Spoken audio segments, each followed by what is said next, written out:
Kata-kata Bai Guanxing segera mengingatkan Qin Yichen pada kerumunan. Ya, boneka itu tidak bodoh. Apakah itu bakat boneka yang dapat bertahan selama berabad-abad, atau hanya beberapa umpan meriam untuk menguji kota putra Baize? Boneka itu, boneka terkuat yang menyerang balik boneka pertama, pasti tidak mampu melakukannya. Tanda seru. Itu adalah pria yang benar-benar kuat. Bahkan Qin Yichen tidak bisa lagi menganggap boneka itu sebagai boneka yang mengunyah tuannya dan mengembalikan tulangnya. Dan Bai Guanxing benar. Boneka itu menyadari identitas aslinya, terutama identitas asli Bai Guanxing, dan datang ke kota untuk bunuh diri, yang tampaknya merupakan pilihan terbaik. Inilah yang dilakukan Yuan Tiandi pada saat itu. Yuan Tiandi mungkin tidak menaruh perhatian padanya pada awalnya, tetapi hanya menganggapnya sebagai semut yang lebih ceroboh. Tetapi karena Kaisar Yuan Tian menganggapnya sebagai duri dalam daging, dia tidak lagi peduli tentang apa yang disebut kesenjangan generasi antara kaisar yang bermartabat dan menantu laki-laki Ke Yutian, tetapi ingin langsung membunuhnya dengan guntur. Waktu terbaik untuk memotong gulma dan akarnya adalah ketika gulma baru saja mulai tumbuh.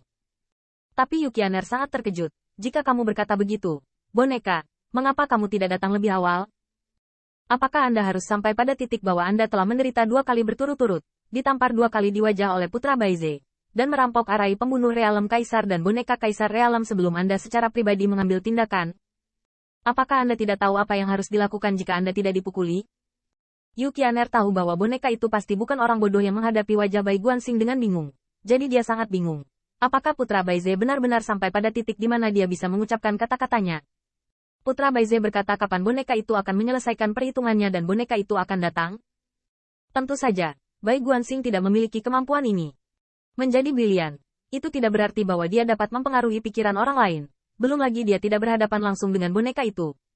Alasan mengapa Bai Guanxing berani melakukan ini, bahkan bisa meraih boneka itu 2 kali, adalah karena sebelum Kaisar Boneka, dia seharusnya sibuk membersihkan istana iblis kuno, kan? Yukianer terkejut, ya. Dia hampir melupakan istana iblis kuno. Tepatnya, istana iblis kuno tampaknya menjadi kekuatan terkuat untuk memasuki kota Wuxin. Pamor kedua nenek moyang penyihir itu tidak perlu dipertanyakan lagi, apalagi Uchiro Emas bukanlah seorang jenderal. Dan untuk apa pengadilan iblis kuno membobol kota Wuxin? Dia tampaknya memiliki tujuan yang sama dengan putra Baize, dan bahkan dengan Yukianer, dan bahkan ambisi yang lebih kuat. Boneka itu perlu menghentikan mereka, jadi tentu saja dia harus menghentikan istana iblis kuno. Singkatnya, istana iblis kuno telah menyeret boneka itu, dan ini memberi Bai Guanxing kesempatan untuk melewatkannya. Tapi Yukianer masih heran, karena ini sama sekali bukan kebetulan, tetapi putra Baize sudah menghitungnya. Meskipun kedengarannya sederhana, musuh dari musuh juga adalah musuh, dan Senipe dan Clam bersaing untuk keuntungan nelayan, tetapi karena kesederhanaan itulah yang membuat Yukianer merasa luar biasa. Sederhana untuk mengatakannya, tetapi pada kenyataannya, ini adalah strategi, seperti seni perang.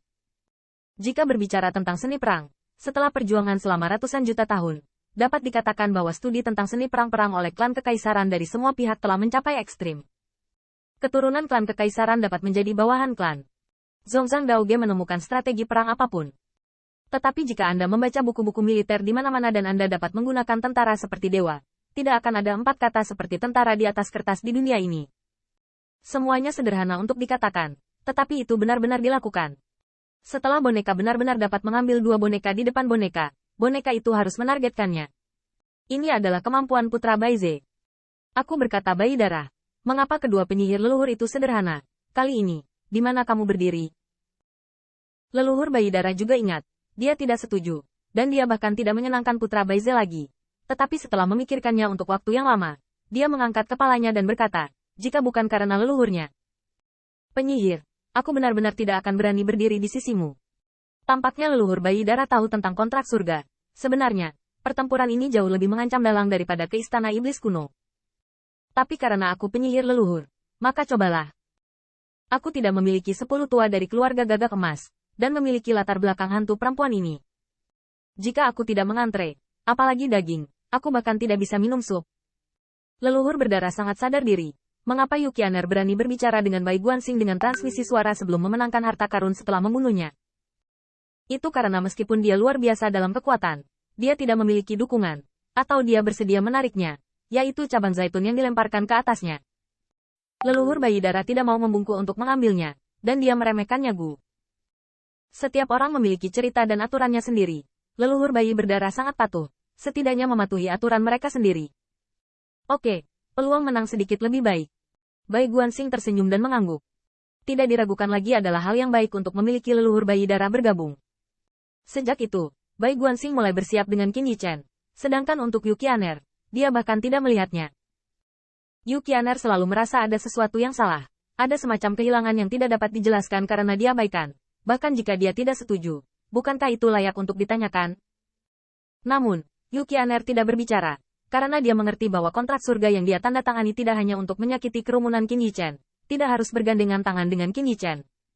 Bahkan Yu Qianer hampir lupa bahwa dia adalah murid Jiu Yu. Jadi dia harus berdiri di seberang putra Baize. Tapi melihat pelangi ilahi Qin Yichen yang jauh, mata aprikot Yu Qianer, yang tidak glamor, menunjukkan secercah cahaya yang tampaknya dimiliki oleh makhluk. Apakah dia mengakuinya atau tidak? Ketika dia tidak puas dengan Bai Guanxing yang mengabaikannya, sikapnya sebenarnya telah berubah.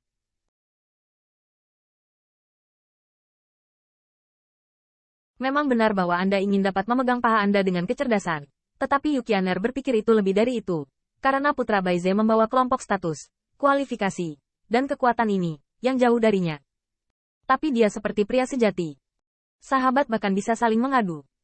Ketika tiba saatnya untuk membawa boneka kerajaan Kaisar, Dewa Pedang Bawaan tidak ingin bersembunyi di belakang putra Baize. Ketika tiba waktunya untuk meledakkan kekuatan tempur, Kaisar Iblis Yao Yue Kong selalu berani.